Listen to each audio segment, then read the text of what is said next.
an original MCM production.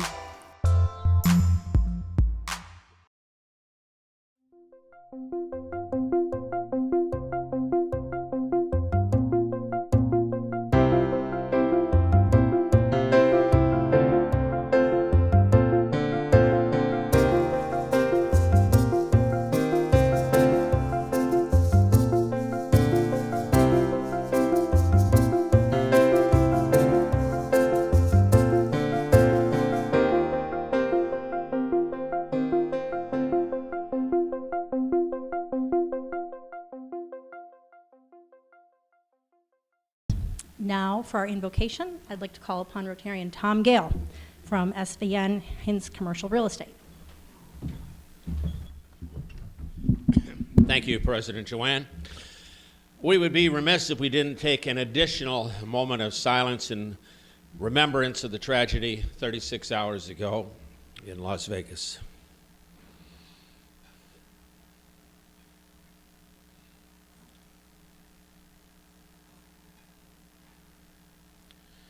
Thank you. And because life must go on, we turn to a lighter subject. Today's program is on our Equine Project. We love horses for what they embody: freedom, spirit, adventure, perseverance, and drive.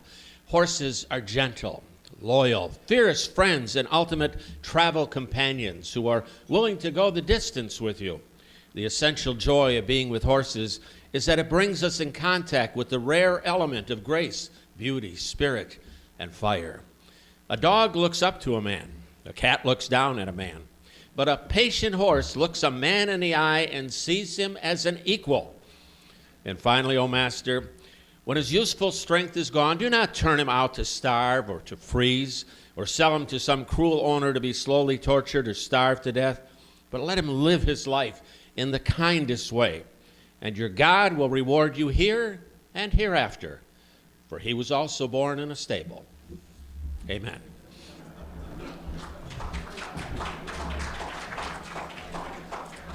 Thank you, Tom. I hope all of you had a chance to see the mounted patrol horses on your way into Rotary. Some of you even were greeted by a few of us that were up on those horses early on. We were genuinely horsing around.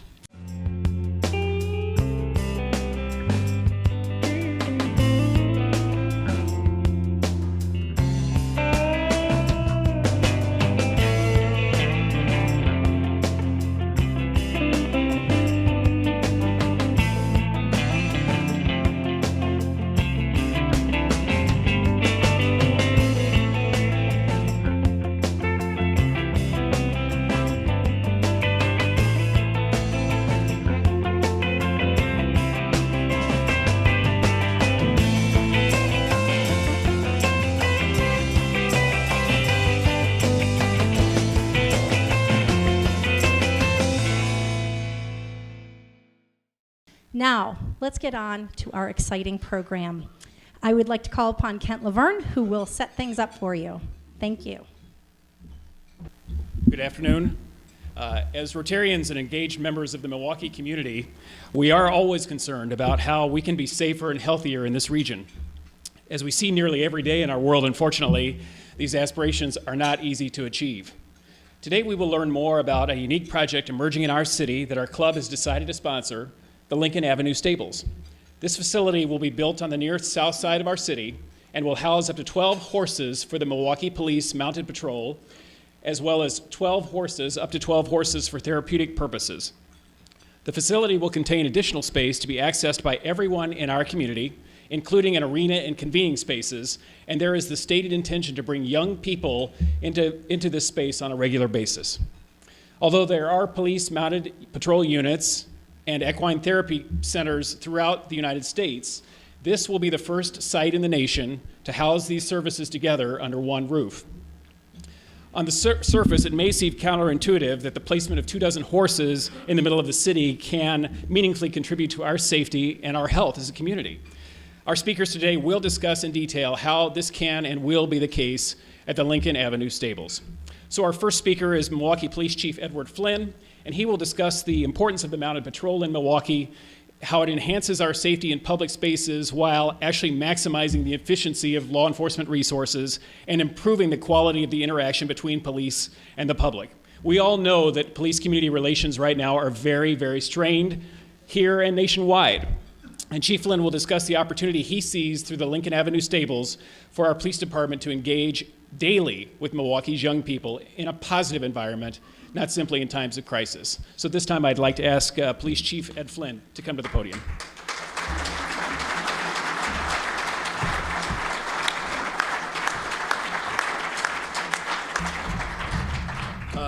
Thank you, Kent. I appreciate it. It's very good to be here again. Thank you. I get to come here occasionally, and I always find it a very positive experience. I was thinking of my last time here, it was when we were making presentations to try to solicit the Rotary's support for a number of very important civic projects. I serve on the board of directors of the Milwaukee Symphony Orchestra, among other things, so I was competing against that august body. By the way, I don't recommend getting on boards the way I got on that particular board. I mean, staging that theft and finding that violin, I mean, just, they had to raise money the next year, and I said, can somebody steal a tuba next year? Maybe we can, but at any rate, I found myself at that time staying in touch with the four-way test. Certainly our application was the truth. We talked about the history of the mounted unit, its importance in routine police operations, and its potential for helping young folks with developmental disabilities as well as reaching out to the broader community. And I certainly thought it was, it would build goodwill and foster friendships between the police and the community and the police and Rotary, and certainly it would benefit all concerned. But I will admit I was not fair because, the symphony couldn't play a string quartet during lunch at that presentation. But you will note I had my entire mounted unit outside just coincidentally grazing and looking adorable as everybody walked to their cars. So I like to think that was a way of proving the community policing and public relations advantages of having a horse patrol. And today, of course, we did it again. I understand some of you went to horsey rides, right? Some of you got on top of the horses. So, all right, you've seen the world from the top of a police horse. And it certainly gives you a great sight line, which is one of the things that the mounted unit has always extolled, is their ability in densely populated crowds to be able to see quite a distance. Now, the evolution of mounted patrols started back in the 20s. The United States Cavalry was downsizing, and they were getting rid of horses in a lot of big cities, started to take them on into their operational units as a way of, engaging the community, as a way of being in the public spaces, highly visible and available, and as a way of periodically dealing with the demonstrations, many of which were attendant during the era of the post-World War I and the subsequent Depression.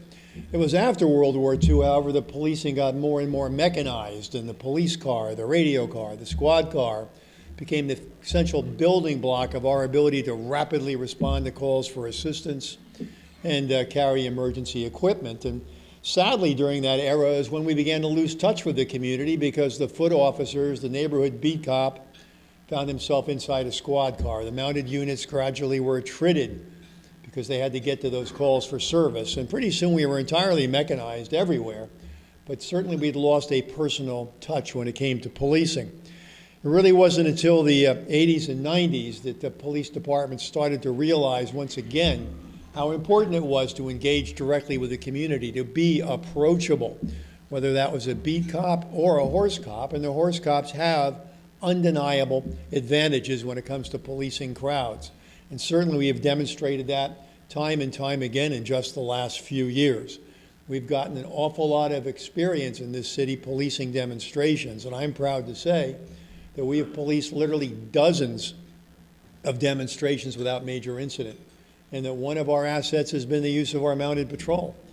As a matter of fact, it was I had an example of that just a few weeks ago. The NRA was in town for a conference, and as one would expect, folks that are opposed to their legislative agenda were also in town having a demonstration. And I was standing there with some of the members of our mounted unit outside the conference center, and Well, I was doing what I do when there's big crowd situations. I maintain a very visible stance and pet the horse.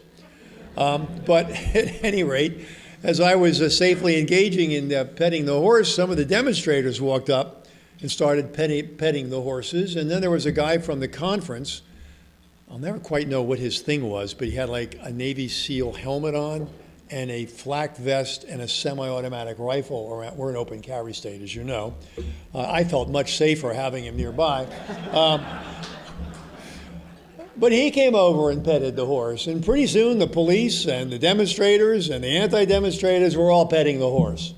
And that's a pretty good way of managing demonstrations, but it also demonstrates how important they can be when it comes to keeping people safe as well, and certainly their presence there enabled us to protect the First Amendment, protect the Second Amendment. We were just protecting amendments all over the place that day. But it's one of the things we're proud to do. Now, as we have moved forward in this proposal, which emanated from the mounted unit themselves, I mean, as we recalled when we made our presentation, our horses were basically living in a horsey slum for a long time. It was a stable that we were renting, and we were even renting the horses, and it was a wretched place. Our officers had to spend a lot of time just cleaning it themselves and felt dreadful that their partners and friends had to board there. So it got so bad that we ultimately have decided to board the horses out of town, and they have to be driven into the city every day. But it was about that time the proposal to create a new stable for them arose, but it arose with one eye on police-community relations and how can we do the most good for the most people. This wasn't just taking care of our four-legged partners. It was giving something to the community that we're in a position to give. One of the programs we have in the police department right now is something called the Police Ambassador Program. It doesn't get a lot of publicity. We've done it for 3 years now. But we have a program for young folks that are aging out of foster care or have been difficult to place, folks who have had real family issues growing up. And we give them uniforms, and we set them to work part-time in the police stations, but we also give them a full day of training every day in the week in the police academy on computer skills, keyboard skills, resume writing, interviewing. But these are young men and women who have never had a job and have frequently been cut loose from their families. And to see how they respond to this significant civic institution that is paying attention to them, treating them like they're important, which they are, and actively and affirmatively trying to develop into citizens that are employable and that can have a positive outlook in life. It's like watching flowers bloom, okay? I mean, sometimes we only see the police in terms of whatever controversy is engaged. We're in the crosshairs of every social issue in American society and have been for 150 years, and today's no different. But the fact of the matter is we have enormous impact on people's lives. And there are young folks out there who are just waiting for an opportunity to be validated by an important institution such as us. And we see, for example, all of the first two classes of those police aides ended up with full-time jobs after they left the program, every single one of them. They had a resume, they had marketable skills, and they had references, us, coppers that had worked with them and helped them open bank accounts, help them introduce them to the world of being on time and scheduling themselves and taking care of themselves. Well, we see this stable as doing a version of that as well. It's a way of reaching out to the community and bringing young folks in contact with the police in a positive environment so they get a sense of who we are and what we're in fact trying to do. We employ not just brave people, but thoughtful people motivated by the same motivations that draw you to Rotary, the desire to serve their community and make an impact on it that's lasting. Turns out their priorities are taking risks for you in person, taking physical risks to create public safety for you, but we respond to an extraordinary array of social problems. In our busiest, most high-crime, shots-filled districts in this town, we still spend 70% of our time on versions of social work because there's no one else to turn to at the hours of the night or the days of the week that we're available 24/7 to help people with their problems. This unit and this initiative is, as Kent described, unique in America, particularly with the equine therapy part of it as well. And we're proud to be able to do this, and we're proud to have presented you a program that we believe absolutely connects to the highest ideals of Rotary. And it turns out, for historical reasons, this is not the first time we've done that. As we were going through our history of the mounted unit, we found a solicitation letter to the Rotary that was written in 1933. And at that time, that mean old mayor, who was the mayor at that time was Mayor Hone of the Bridge. And he had, in 1934, eliminated funds from the city budget for the mounted unit. And so our mounted unit, apparently it has always been peopled by officers who have great initiative when it comes to reaching out to the community, no different than today, reached out to the Rotary. And contributions from Rotarians exceeded the $3,000 request, and the chief later credited the Rotary Club when Milwaukee was named the safest city in the country by the National Safety Council back in 1934. So there's a proud tradition not just of service in the mounted unit, but also service by Rotary with the mounted unit. A couple of little things you just ought to know is that we see significant opportunities for Rotarians to volunteer here and make this a part of their service initiative. And you just ought to know that a couple of our officers are named after a couple of our horses are named after fallen officers. And those are Fish is one of our horses, Patrolman George Fish, died on September 22nd, 1970, of a massive infection 1 month after being wounded in a shootout during a holdup at the Ranch House Tavern at 1900 West St. Paul Avenue on August 21st. Fish was struck in the chest by a .38 caliber bullet that had passed through the body of one of the suspects. In the heat of battle with the armed suspect, his partner fired the shot as one of the suspects aimed a shot at him. Patrolman Fish was 29 and had served with the Milwaukee Police Department for 8 years. Tanner is named after police officer Wendell Tanner, who was our last officer murdered in the line of duty. On September 7th, 1996, he was shot and killed during a foot chase of a known felon and parole violator that he and his partner were attempting to arrest. They'd observed the suspect on North 20th and West Hampton Avenue. As they approached him, he fled on foot. During the chase, he fired several shots. Officer Tanner was struck 3 times, killing him. His partner returned fire, and they were able to arrest the suspect. Officer Tanner was 29 and had served with MPD for 4 years. Prince is the famous dancing horse you may have seen on video at the Jazz in the Park video. And mounted officers are still regularly serving the community at State Fair, at Summerfest, the various ethnic festivals, crowd events downtown, Jazz in the Park. I'm sure you've seen them. But they're a significant asset to this community. They make us proud, and we will make you proud with this facility when it's completed. So thank you. I'm Captain Rowe for the First District Commander will be answering questions. It's not that I don't want to. I'm very grateful for the lunch, and I usually am perfectly willing to spend as long as it takes to be here to enjoy that lunch. But I got to see my boss in 15 minutes, and we all have one of those, right? So I'm going to have to leave a little early, and Captain Rowe will take over. Thank you.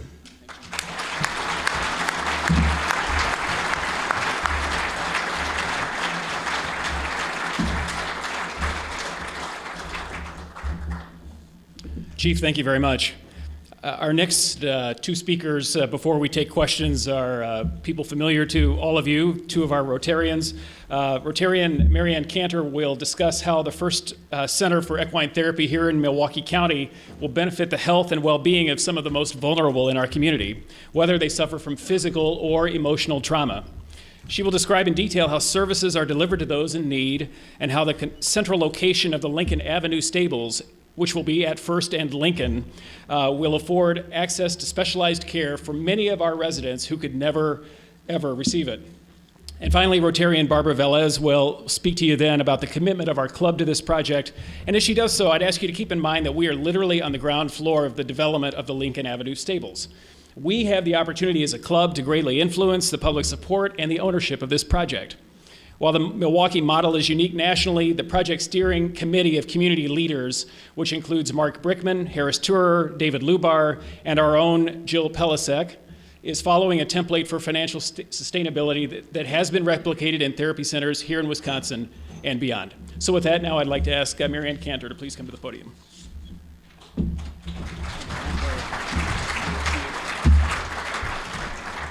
Thank you, Kent. So my experiences with horses started at the age of 10. I lived most young girls' dream of caring for a horse. Then in college, I spent summers at a camp in Colorado that was dedicated to working with kids with hearing and sight difficulties. I was an assistant riding instructor at that time, and that is when I really grew passionate about the healing power of horses.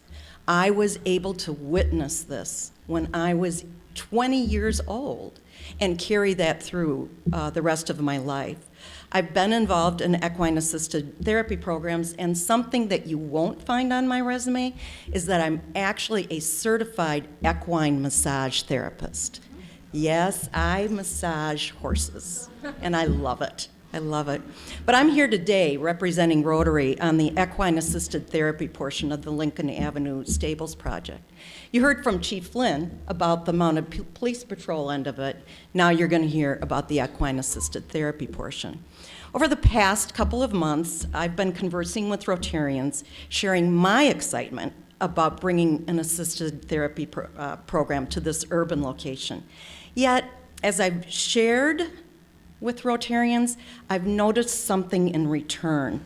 It's not unusual for the recipient of my enthusiasm to kind of respond with a, huh? Horses and therapy? I'm just not getting it.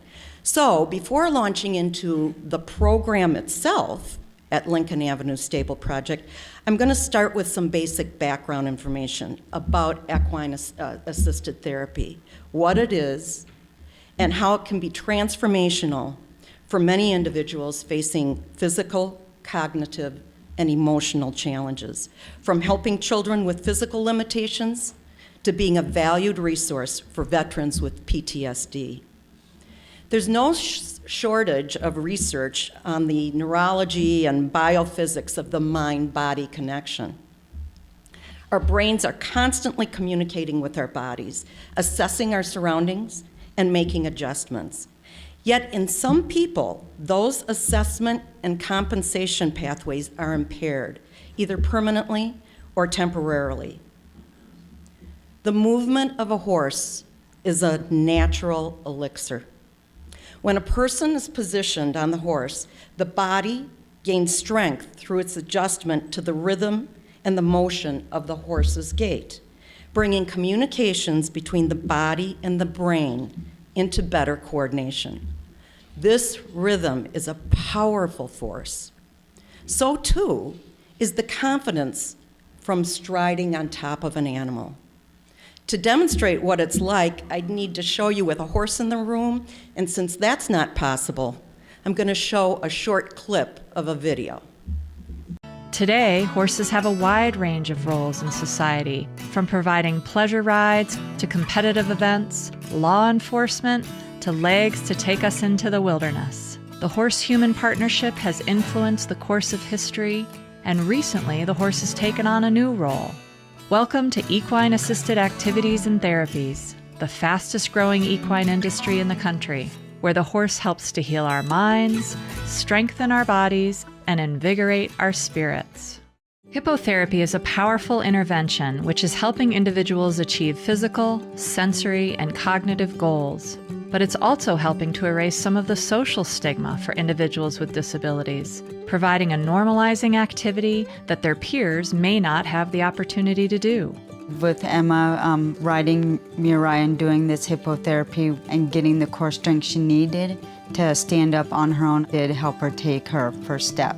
I think some of the most important research has been conducted by Dr. Tim Shirtleaf. He has done the most detailed work to date on validating that this three-dimensional movement of the horse in fact mimics human pelvic movement.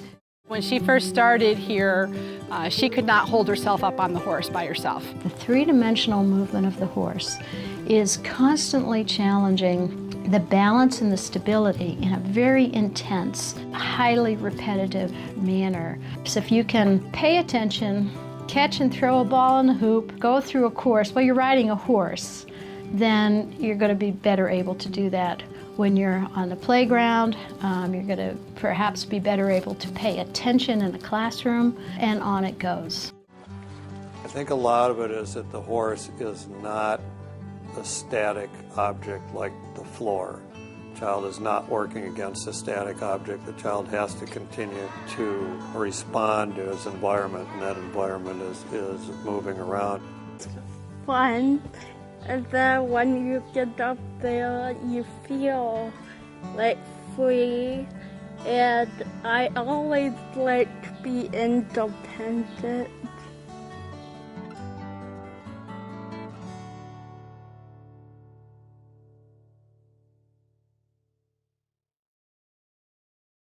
So now that you've seen how equine assisted therapy works, I'm sure you're interested in the details about how it will work within the Lincoln Avenue Stables project. And before I go any further, I want to acknowledge someone. Jim Benson, could you stand for just a minute? He'll be available for questions afterwards and would love to hear your feedback too. Jim has been providing the experience, the passion, and the leadership to give traction to the equine therapy side of the project. So thank you, Jim, for all that you've been doing. Kent made note of the fact that equine assisted therapy projects or programs have been available in southeastern Wisconsin for a while, but they're in the outer reaches. They are not in the city of Milwaukee. The closest facilities are in rural areas to the west and to the south. This isn't helpful if you're the parent of a child with autism or multiple sclerosis and live on 4th and Brown. It's just not feasible. The Lincoln Avenue Stables project will be one of the first in the country to provide these services in an urban, accessible location. And I think, Kent, you mentioned it's the first in the country that's a public-private partnership. So that's incredibly exciting. Well, once these services are accessible, who's going to provide them, and how will they be sustainable? While the equine assisted therapy portion of the project is joined physically with the mounted police and community engagement side of the project, the equine assisted therapy services will be managed by a separate nonprofit entity. The horses on the therapy side of the building are specially trained just for that purpose, and the individuals delivering the services are certified to do so. Many of them are physical therapists or occupational therapists with specialized training. Regarding sustainability of the program, the equine assisted therapy program will rely on 3 primary sources of funding. First of all, direct fee for service. Second, insurance reimbursement from patients who have been prescribed this therapy. And third, philanthropic support from the community. The program, as mentioned before, will also rely on volunteers, a lot of them for a variety of purposes. This may include caring for the horses, assisting the instructors, or walking alongside the horse during therapy. And just as a side note, I learned that several of the mounted police officers already volunteer in programs to the south and programs to the west. This will make their volunteer commute a lot shorter. In addition to being a program of firsts, there are several other aspects of it that I want to mention.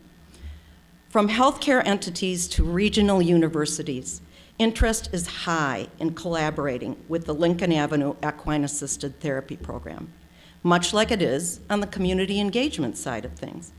For example, as this form of therapy is taking off, so is the need for certified instructors, as well as the desire on the part of therapists to be trained in it. Given its convenient location, there are talks underway with a couple of universities regarding the potential for using the stable and its resources as a means of adding this component into their OT and PT curricula.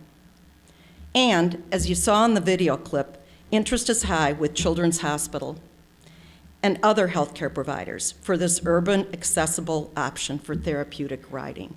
We see a ton of opportunities for community engagement and partnerships.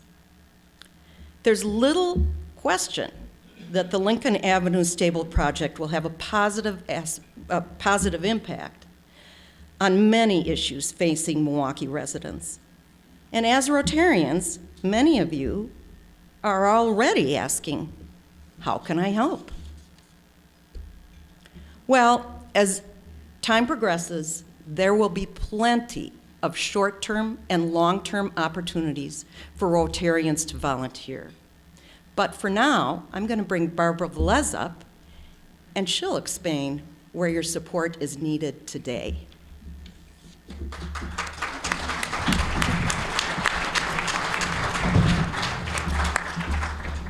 So friends, I get to address the fun part. As a club, we have made a commitment to raise $250,000 to help support and make this important facility a reality.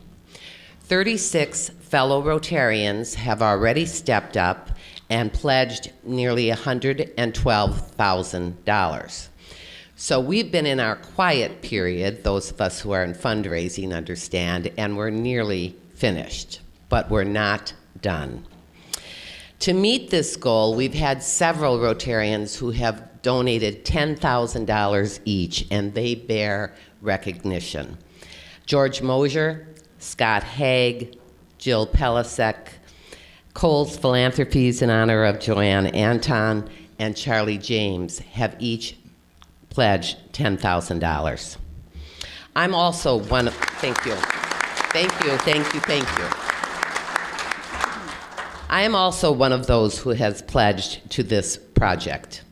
I did so because I understand the value and sacrifice of the Milwaukee Police Department, the dividend of community engagement, and the positive effects of equine assisted therapy. As a fundraiser, I had the opportunity to help raise funds for the Equine Assisted Therapy group in northern Wisconsin. I want to tell you a story. There was a grandmother who lived in the hinterlands, and her little granddaughter, who was 6 years old, was autistic. The grandmother had gone to every single therapy organization that she could that was available in northern Wisconsin, and her granddaughter, Olivia, still never spoke, never laughed, never smiled, never cried. So the grandmother had heard about this farm that had some horses, and that some children who were on the autism spectrum were riding. And so the grandmother drove 50 miles to this farm to give her granddaughter this opportunity. So while they were waiting their turn, there were several horses that were in the paddock, and they were just kind of milling about. And one of them came up to the granddaughter and started nuzzling her. Just on its own volition, walked up to this little girl and started nuzzling her. And the girl, for the very first time, laughed. It was the first sound that her grandmother had ever heard. And this horse's name, truly, was Love. And that's a true story. This week, each of you will receive an appeal from the Rotary office, the Board of Directors, and the Lincoln Avenue Stables Cabinet, asking you to contribute to help us meet the Rotary Club of Milwaukee's $250,000 goal. I urge each of you to think hard in these times when there is so much need to reach once again into your wallet and donate in honor of Fish and Tanner, the good works of the Milwaukee Police Department, the community engagement opportunities, the help equine assisted therapy offers to so many in the name of love.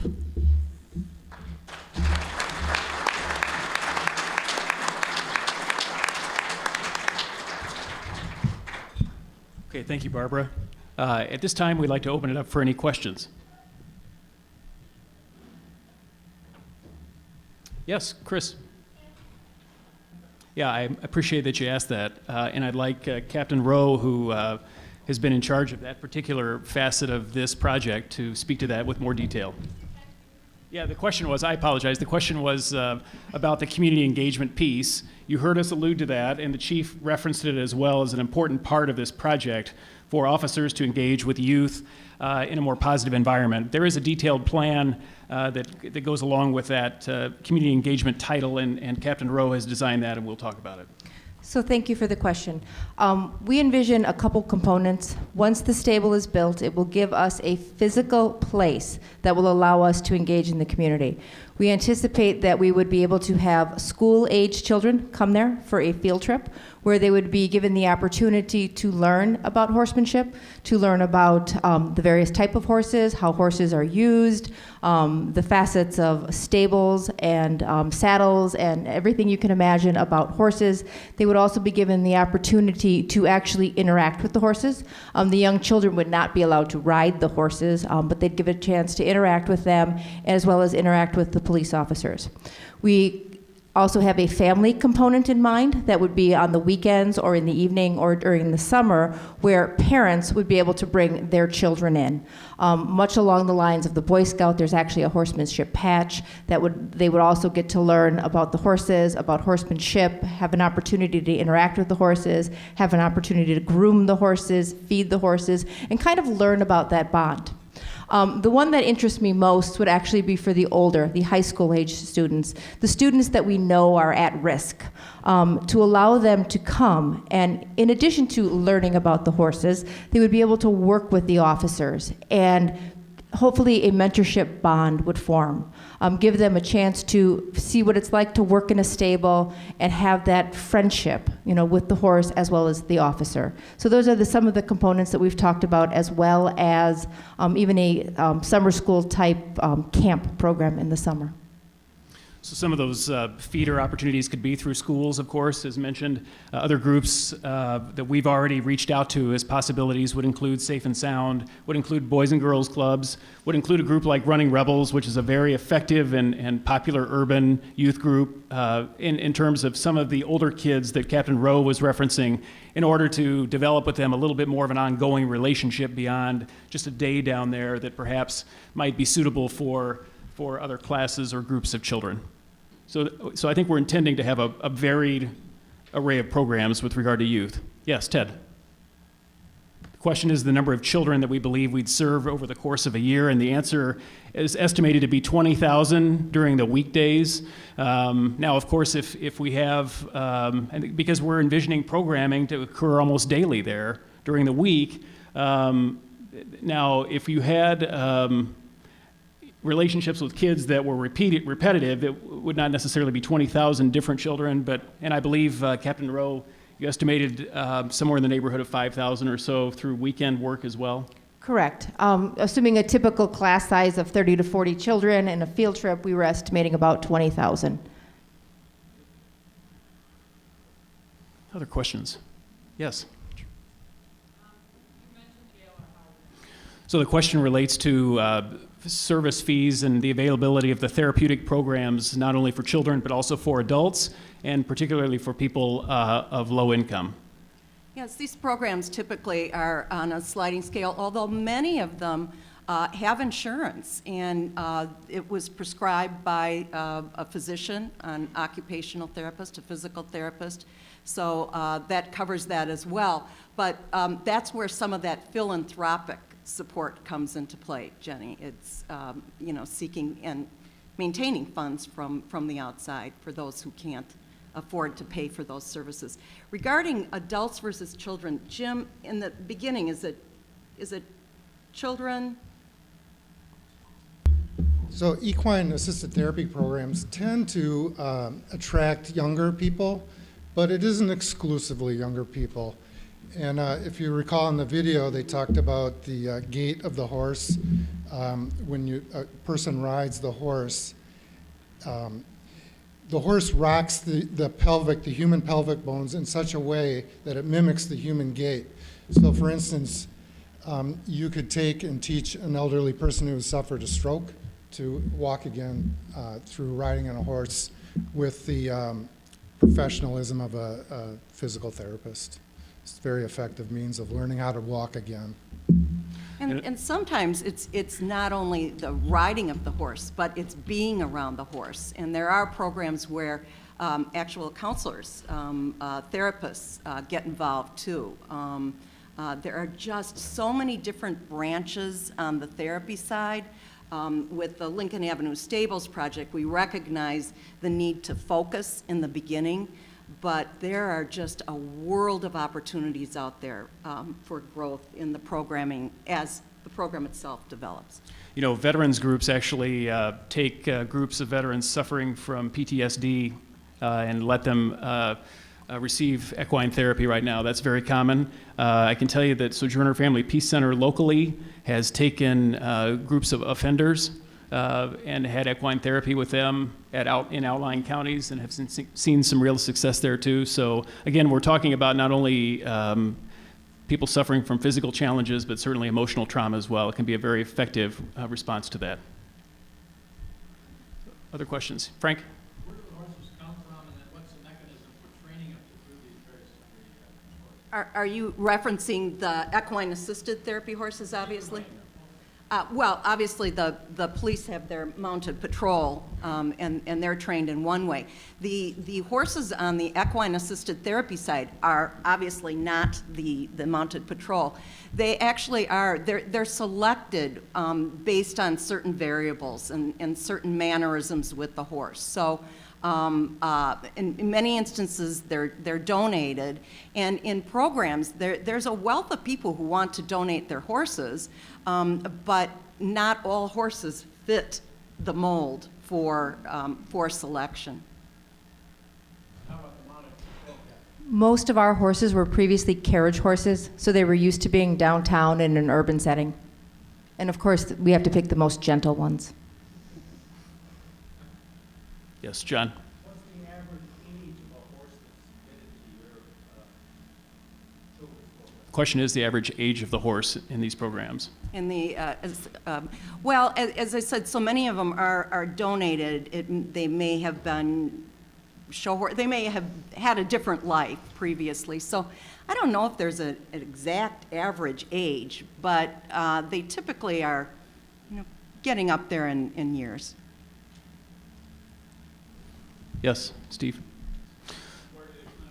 Sure, good questions. The question is about the financial aspects of this operation. So first of all, with regard to the capital project itself, capital project is estimated at just over $5 million. The land that this project is being developed for is located it's 4 acres adjacent to the Clements Sausage Factory near First and Lincoln, hence the name.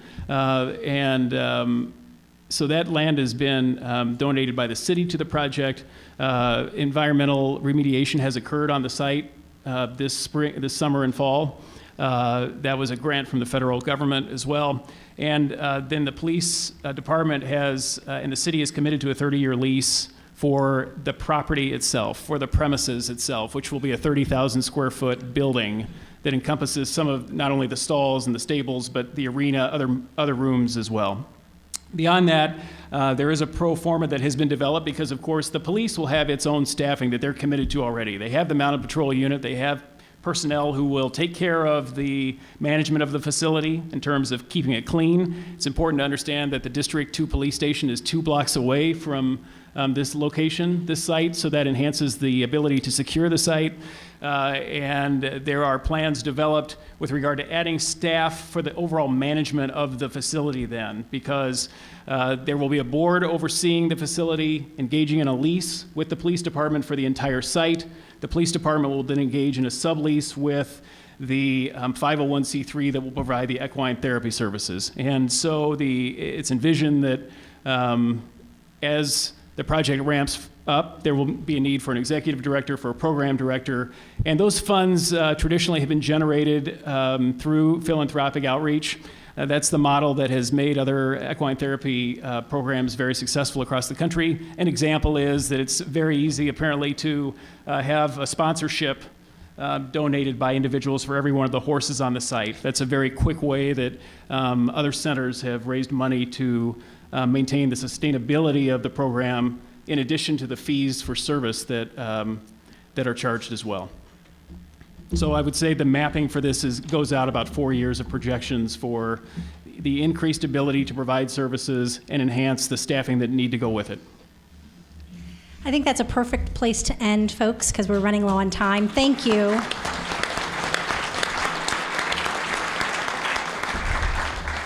So Rotarians, we owe a special thanks to all of our presenters today, some up here, some in the audience.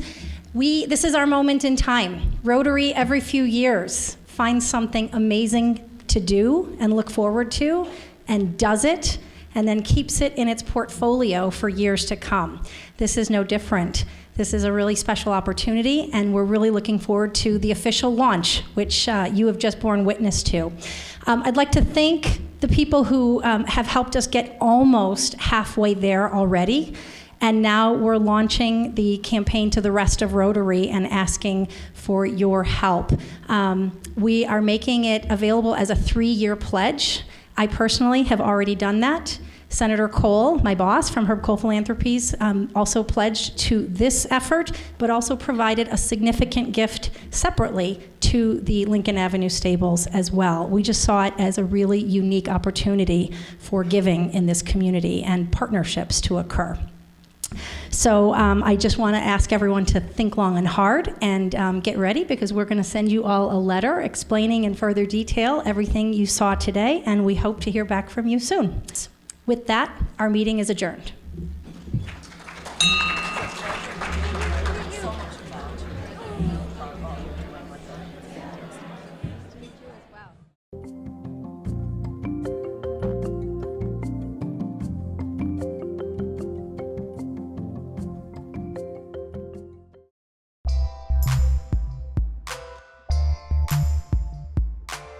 An MCM production.